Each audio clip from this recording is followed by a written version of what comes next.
Namaste, Jai Bharat. There are talks that going on in Geneva between the Americans and Iranians. Well, the Americans say that Iranian had agreed to some of the conditions. I do not know details. No one knows the details. But do you really think that these talks shall yield any result? Maybe that Iran really do not want to have a war. And as a matter of fact, I don't think that America shall go for a war with Iran. They keep saying so many things, very loud and very loud kind of talks. Actually, Americans are not bothered of what's happening inside Iran. There may be human rights violations. There may be the women, atrocities on the women. There may be a lot of other problems. There are people within Iran who are suffering because of the kind of rule there, the kind of religious regime there. Do you think these things really make any difference to Americans? It doesn't really make a difference to them. An average American is not bothered. As long as he is comfortable in his own society with his income and facilities available to him, he just doesn't care about others, because it's a usual kind of thing that people speak about Muslims, that the Muslims don't consider non-Muslims as humans. That's why, like the Islamic radical Islams, especially from Pakistan, treat whoever they consider as non-Muslim as infidels. Kafir is a word that you use, and whatever happens to kafir doesn't make any difference to them. They deserve all kinds of things. They don't consider them as human beings. That's what the radicals do, which of course people are aware of, and they do speak of. Don't you think that America is something like that, the people in there? Except some leftists who are otherwise obsessed with the leftist kind of thoughts, who would speak about this. That also is certainly not very genuine. That's because they consider it as the way the leftism functions. That is why they would speak of human rights. That's why they would speak about violations. That's why they might speak about the atrocities getting inflicted on women. And of course, the radicals don't consider women as humans, in spite of the fact that there are kafirs. They're with them, their own mothers and sisters, but then they don't consider them as human. The rights, everything is for men, and for women, nothing.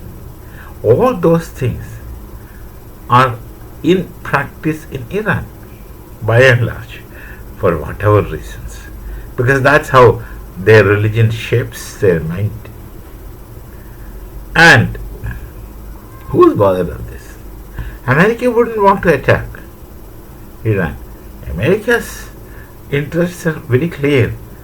They just want to take maximum from anywhere or anyone, for anyone.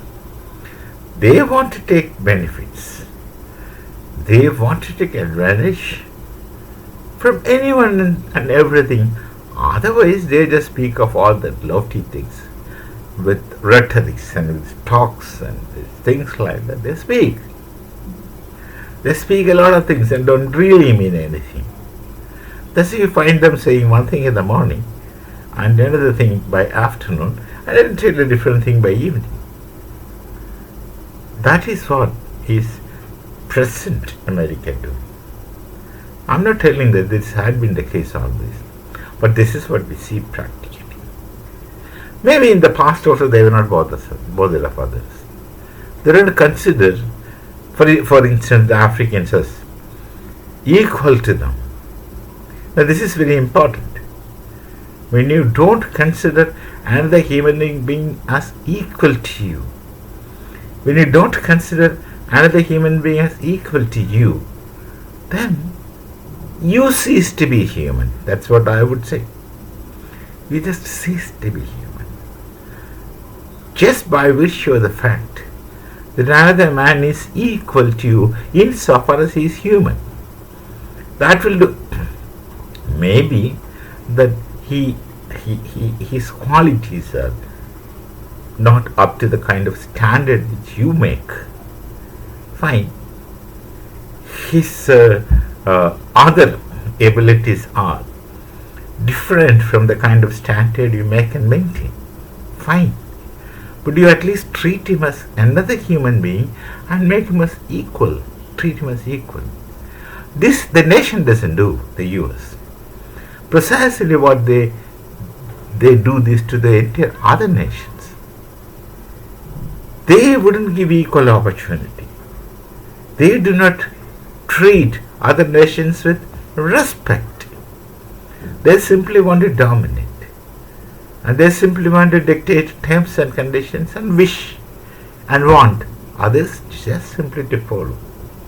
But I don't think this shall go on for a longer time. There may be time then people wouldn't take it anymore. I don't think that people can take it anymore. Because smaller nations who are otherwise helpless by virtue of their economic structure and power structure and military structure, etc., they can come together. They will join hands together. And, well, then they will be a formidable force. And you just can't control them. But this is what America wants. They want to control. So these Geneva talks, just mark my words, nothing is going to come out of it. Whatever statements that could come out is just going to be lines drawn on water. Lines drawn on the surface of water. Just wait and see. Let's not take these things serious. Let's not take these people serious. Let's not aspire for peace in the world so long as there are nations with interests who treat others not as equal. You can't expect peace. You have to endure, as they say, what cannot be cured must be endured, and if it is possible, you counter these things in whichever lofty manner you can. We shall meet again. Namaste. Jai Bharat, Jai Sri Ram.